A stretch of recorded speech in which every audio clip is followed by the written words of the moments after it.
Been getting into this subject about the Nephilim, or the fallen angels, the Raphaim, the different types of giants that are on the earth. And of course, as I mentioned to you several times here recently, looking at the prophecy that Jesus says in Matthew 24, is that it appears that we are going to have a repeat of these giants coming here in the last days. As Jesus clearly says when he talks about the wars, rumors of wars, the nation against nation, kingdom against kingdom, that was only the beginning of sorrows.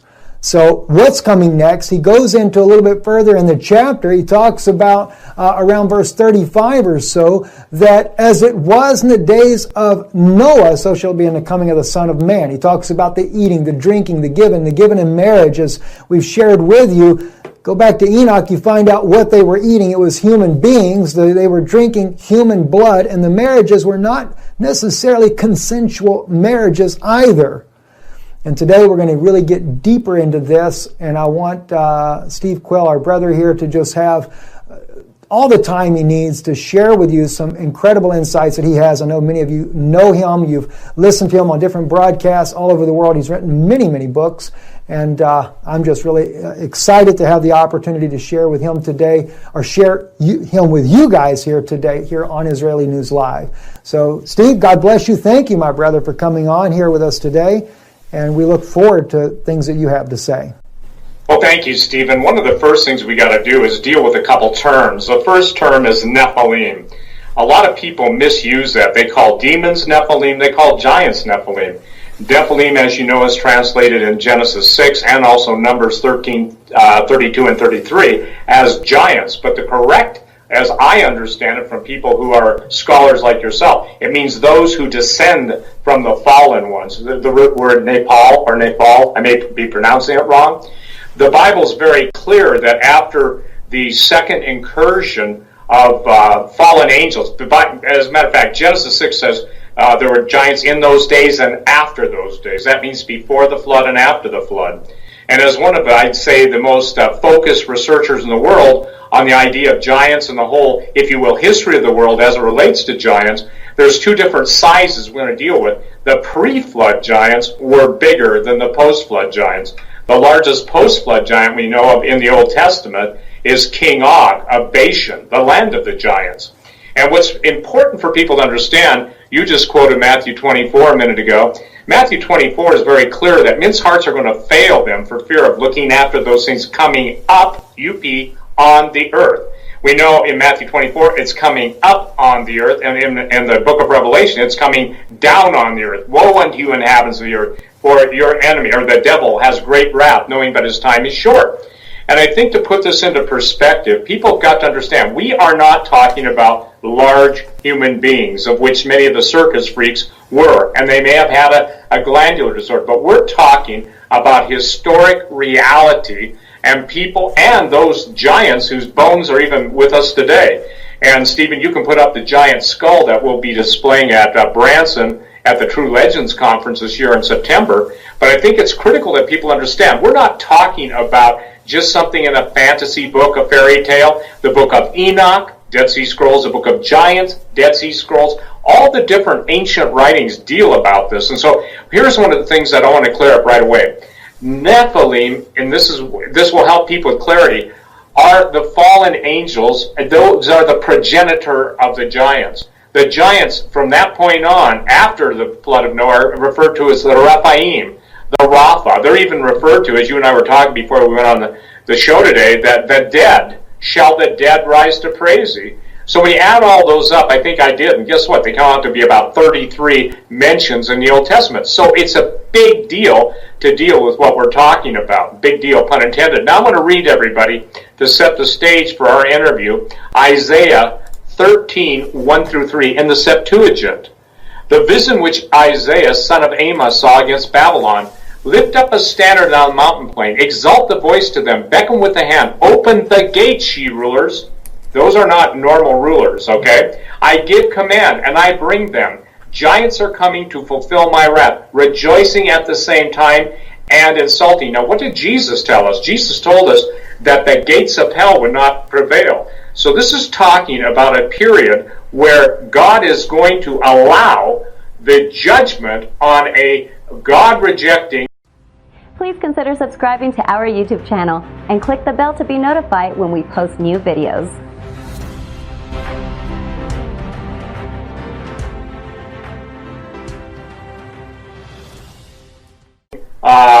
Population of the world to come forth. So again, now imagine this, and then we'll go wherever you want to go. Imagine that the extractable DNA of some of these mummified giants is intact enough to recreate, if you will, the Jurassic giants. I'm not talking about dinosaurs, but I'm just using that. Everyone is familiar with Jurassic Park. But the ability to basically take the, quote, stasis-like DNA and recreate a super being. And so the thing that is critical for people to understand is this is the book of Isaiah. Septuagint is, obviously the Greek version of the Old Testament, the first 5 books, the Tanakh. And I think the bottom line is that it's not fantasy. We're not dealing with something that's far out. And here's the question too. Let's get this out and then we'll go for it. This is an introduction. Jesus said in heaven they are neither given or taken in marriage, but are as the angels. We're not talking about heavenly angels. We're talking about fallen angels. A third of the angels fell. Isaiah 14, how art thou fallen? And the thing is that I believe it's critical, Stephen, that people get this, because everything now that we used to see in the future of supernaturalism is here on the planet now. Things are getting more bizarre, and the idea of transhumanism and transgenics, taking genes from different species and crossing the borders in the book of Genesis, everything that God created, he put borders for everything, and he created everything after its likeness and kind. And so what the devil tried to do, obviously by polluting the seed of woman, is to prevent the redemption of the Redeemer through Jesus Christ. So at this point, I think this is critical. I think it's so critical that if you were to ask me, Steve, after all the years you've been at this, 45 years, whatever, what is the thing you would say to people? I'd say this: it's happening before your eyes. All the denial in the world isn't going to keep you from dealing with it. The transhumanist agenda is basically simply this: God did a crummy job making human beings, and we're going to do a better job. Now that sounds just like the Prince of Darkness to me. And so when you're talking about the dead, I think in the Isaiah, shall the dead rise to praise thee? That word is the Rephaim, the valley of Rapha, the valley of the giants. And then you and I were talking, Stephen, about all the different Zanzumans and all the different things that end in I-M, maybe Zanzumin. But the point is that this is critical. We're in the days of Noah. And if Jesus said it's going to be that bad, and I really want to thank you for bringing this up, these guys weren't just eating and drinking, beer and barley. They were eating human beings and drinking their blood. And now, why is that relevant? Because all of the Pedogate revelations, all of the information coming out of Hollywood, their satanic ritual feasts and all this stuff, it's right back to that. So whom ye yield yourselves to, that's whose servant you become. That's exactly right. And Steve, you brought up Isaiah's prophecy there, Isaiah 14. And I figured, because you've done so much research, most of these things you were already aware of. But it was something that I had just discovered myself in Isaiah's prophecy in chapter 14. But this is the famed biblical prophecy that we often see when it speaks about, Satan, thou son of the morning, how have you fallen? But what's really interesting, and for me it's easy to read it in Hebrew, but if I'm not looking over in the English Bible, if I don't have an English or transliteration beside me, I may not see it. I may forget that you're not seeing this as well. But verse 9, and looking at this in the English right here, the netherworld from beneath is moved for thee to meet you at your coming. Now this is talking about the son of the morning, and this is Satan coming down. Now they translate the shades are stirred up unto you, but it's literally right here is Rephaim. Okay, so the Rephaim, they are stirred up, and even, watch this here, all the chief ones of the earth, or all literally the kings of the earth here, is what you're having that's written in here, which is the world leaders. Steve, tell me your thoughts on something here that really baffles me. And I'm not trying to pick on Catholic people by no means when I say this, but when the Pope of Rome says he's willing to baptize aliens, and he says, to make it clear, the little green men from Mars And then he has this secret meeting with Quayle in Havana, Cuba. And still to this day, no one has ever, to my knowledge anyway, no one has ever known what the meeting was. It was never disclosed what the details were about, but Quayle does go to Antarctica right thereafter. Please consider subscribing to our YouTube channel and click the bell to be notified when we post new videos.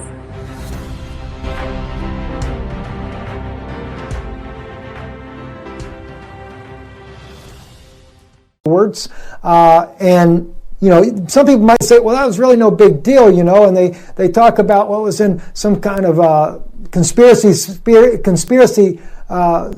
website that said that they moved the Ark of Gabriel down there. Well, my wife speaks fluent Russian. She was just there watching a whole series of a Russian movie there recently here. No problem, listens to everything. We were searching the Russian media when this all went down. Russian media never considered it a theory or a conspiracy. They did send the scientific ship down there. They did claim that the Ark of Gabriel goes down there. And it wasn't on Russia 1, but it was a credible Russian news source. And these things did happen. So Quayle goes there. John Kerry goes there. All these things happen here, but I can probably get way off here. But my point is that when we look here at Isaiah 14, Yeshayahu, we're looking at this. What's really interesting is that he's talking about the Rephaim coming up once again. And they were clearly, as Steve has pointed out to you here, they were clearly on the earth. We know this. This is what Joshua, it's what Moses even fought against these giants. The children of Esau did. The children of Lot were fighting against them. David as well, all the way down through the time there. So Steve, if you can elaborate a little bit about this, because we're looking at world leaders that are involved in this.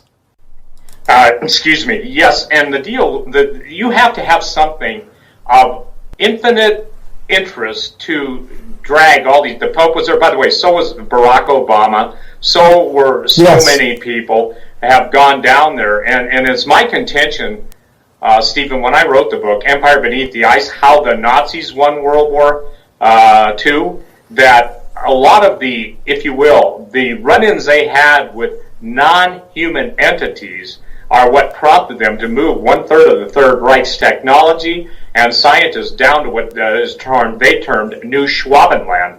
Most people don't realize we went to war with the Germans in 1947. Admiral Byrd led the flotilla, and according to eyewitnesses, including Russian spy ships, even in that day, we got our heads handed to us on a platter with flying saucer technology. And remember, this is 1947, the same year that Roswell happened, and there's a whole lot of science behind the statement. Now, isn't it interesting? You brought up the Pope baptizing aliens. First of all, Jesus Christ, the Messiah, died for those creating the image and likeness of the living God, the seed of Adam and Eve. The Bible's very clear about that. Even the fallen angels, as you know, you refer to the book of Enoch, the Gregory are in hell. They're singing to God for forgiveness. And God says to Enoch, don't pray for them. They should be praying for you. And the point that I'm trying to make in this is Antarctica will be brought forth. Now, when I wrote that book 2 years ago, I said, you watch the headlines fill with news on Mars. Because how they're going to spin this is the aliens created us, that basically they gave us God in their image, not being created in His, and that they're going to provide a celestial salvation based on technology and intervening in human affairs so that we don't, kill ourselves off. Now, first of all, the Pope is wrong. I'll say it again. The Pope is wrong. The Pope is wrong. The Pope is wrong based on the Bible. But this entity, the Pope, has done everything he can. Again, I'm going to go on record. I have Catholic friends. I'm not talking about believers, Catholic believers. I am specifically talking about those who have made the statement. Some of the smartest astrophysicists in the world believe this. Tom Horn has interviewed a couple of them. And the thing that is preposterous to me is the fact that something so anti-biblical could even be put forth as being a biblical precept, that aliens can be baptized. That's the same thing as saying that you move over the 12 disciples, Lucifer wants to become the 13th disciple. Oh, and by the way, that brings me to why Malachi Martin was murdered, the famous Catholic theologian. He was a very bright man. I think your wife speaks 5 languages. Yes. Malachi Martin spoke, 11 to 12, or maybe even as high as 16. But when he started writing his books, The Keys to This Blood, The Final Conclave, he started talking about the 13th chair that Lucifer literally sits in. Hence, there's a lot of superstition with the number 13. By the way, that's why he was murdered. He didn't just die, he was murdered. Yes. So when people start to die, you got to ask yourselves, what were their leading themes up until the point they died? And now we're Murder Inc. in this country. Please consider subscribing to our YouTube channel and click the bell to be notified when we post new videos.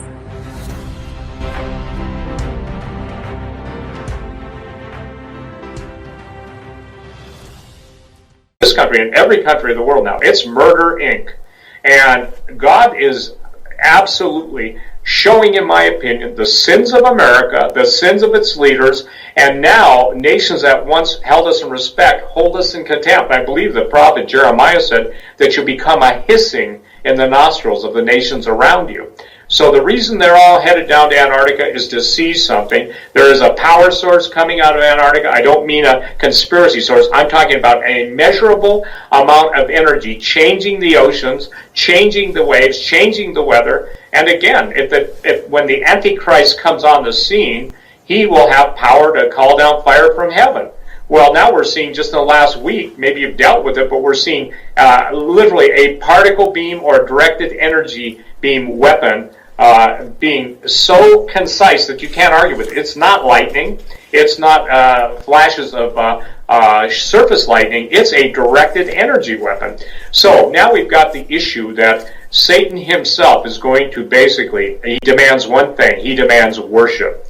And what's tragic to me is that the entire movie industry has been preparing people for this day, the advent, the revealing, the other words, the initiation, the Luciferic initiation. So, Steve, real quick, not to really interrupt, because I don't like to do that, but I'd forget the thought sure enough. You say that Hollywood is bringing this out. Netflix just came out with this movie with, I forget that, Will Smith, I think is the guy's name. He's the yes. black actor. With all these different races of people. And I said, I'm sitting there seeing this preview, and I told my wife, I said, are they not trying to prepare you? I sat down and watched it. I wanted to see what it was about. And the one thing that caught my attention was when these, I don't know what they considered themselves, I forget the names of it, but they said, we've been warring against them, or we defeated them 2,000 years ago. Steve, they're definitely trying to get the minds of the people ready. And I think even with the children, they're trying to get the children to accept what's coming. Oh, absolutely. And, here's the thing. If I could find any human being that doesn't find that it's not disgusting or won't speak up against it, I could probably find the whole Christian church, and I don't believe many synagogues are speaking up against the rabid cannibalism, the rabid child sacrifice, the drinking of blood. And listen, when they brought the temple of Baal, how do you pronounce it, Baal or Baal? Some people pronounce it Baal. Steve, that's funny. So many people get so worried about how you pronounce it. It doesn't really matter. English pronounces it Baal, I believe, and that's pretty, Hebrew doesn't matter. Baal is how you would say it in Hebrew, but that doesn't matter. Yeah, I hate getting stuck on the names. There's too many people. Yeah, I say Yeshua because I'm Hebrew, but Jesus there's nothing wrong with Jesus either. It doesn't matter which language. My wife used to say, Jesus or something like that from her country. He knows what they are. So yeah. Well, yeah. The only reason I refresh everyone's memory with that is they are having Canaanitish religious ceremonies in the United States. Now think back a couple of years, Stephen. Before that, we had Anubis, the Egyptian god, being paraded from New York to Denver, Colorado. And before that, we had the crystal skulls of the Mayan priests. So what escapes most people is, thou shalt have no other gods before me, still stands in the Ten Commandments. Yet we have allowed foreign gods, and foreign gods are, let's say, charged with one thing: to take the people of God eyes off of the living God. And therefore, we're going to reap the whole destruction of Deuteronomy 28, in my opinion. We are already.